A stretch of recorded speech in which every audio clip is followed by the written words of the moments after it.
My name is John Kagia. I am the Executive Vice President for Industry Analytics with New Frontier Data.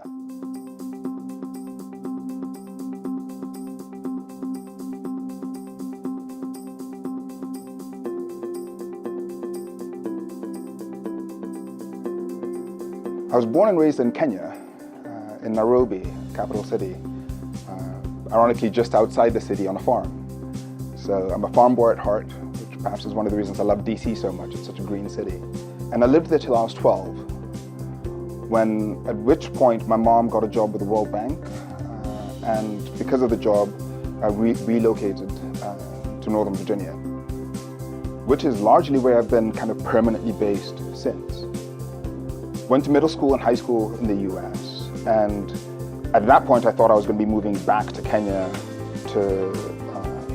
after college, and I thought it would make more sense to have an English education because the Kenyan system was based on the British model. So I decided to go and do my undergraduate degree and ultimately my master's degree in England.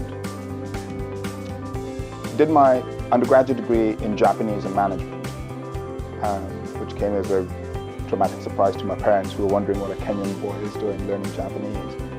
But I traveled to Japan when I was in high school, and I'd fallen hopelessly in love with the place. It just made sense to me. And I remember coming off that trip and telling my parents I'm majoring in Japanese, and this was years after talking about majoring in medicine.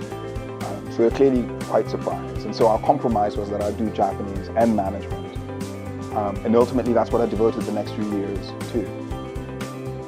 I lived in Japan for a year, one of the most influential and formative years of my life. Beautiful place, beautiful people, and just a wonderful kind of exposure to a land with people more graceful than I think I'd ever seen in my life. There's something about the Japanese people